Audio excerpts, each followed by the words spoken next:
Let's clear one thing first. Securing 55 plus marks in GATE CS exam does not necessarily mean you have to complete the entire syllabus. It requires choosing the right battles. Every year, toppers and rankers score big not because they study more, but because they optimize what they study. Hi, I'm Nishita and you're watching GFG, your one-stop solution for all coding-related problems. If your goal is PSU eligibility, IIT and IT shortlisting, or getting a good score without a burnout, this strategy is just for you. The GATE CS exam, it's a 100-mark paper, but not all marks are equal in difficulty. So if we go to a breakdown of this thing, we have 15 marks for aptitude, which are highly scoring, 13 for engineering mathematics, that's formula-based, and 72 for core CS subject. But here's a secret.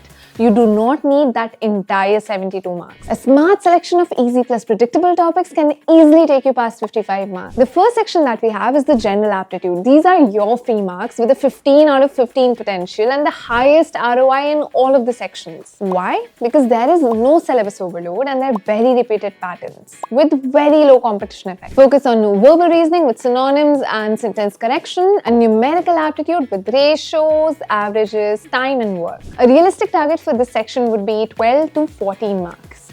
One tip is that a lot of students lose marks in this section because of overconfidence. You shouldn't.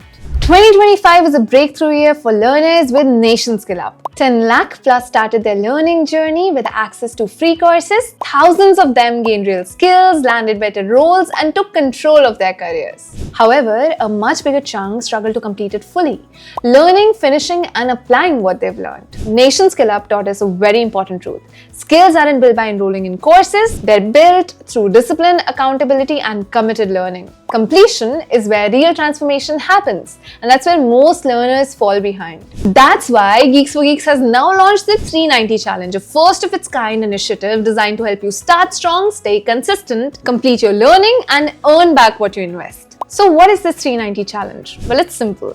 Choose any tech course of your choice and achieve 90% completion within the first 90 days of enrolling in that course. And once you're done, you get 90% of what you paid refunded back to your bank accounts. And that's right, that's the 390s, 90% completion in 90 days to get a 90% refund. Another important question many of you would have is, why take this challenge? It's still enrolling in a course. How will it help you stand out and achieve your career dreams? Well, this challenge isn't just about motivation.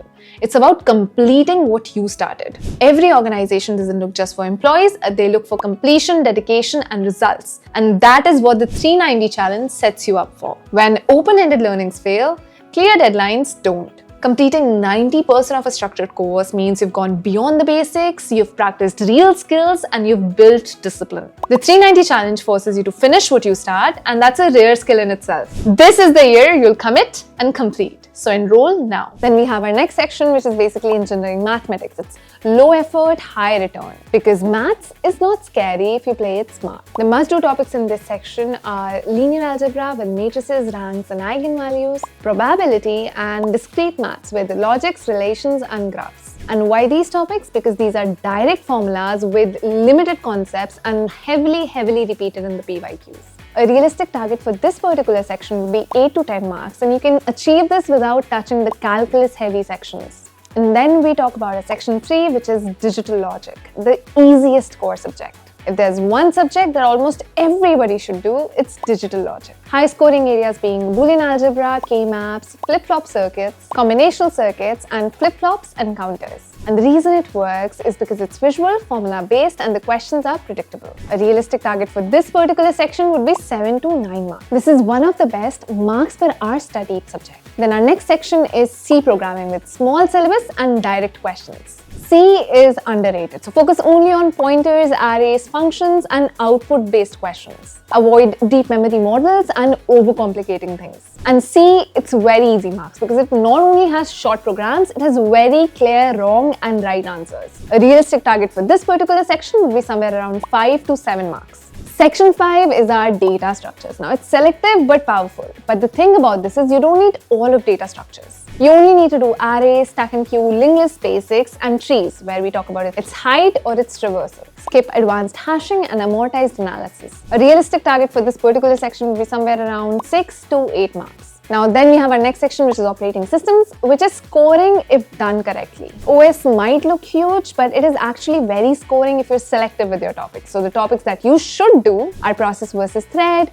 CPU scheduling, deadlocks, paging and segmentation.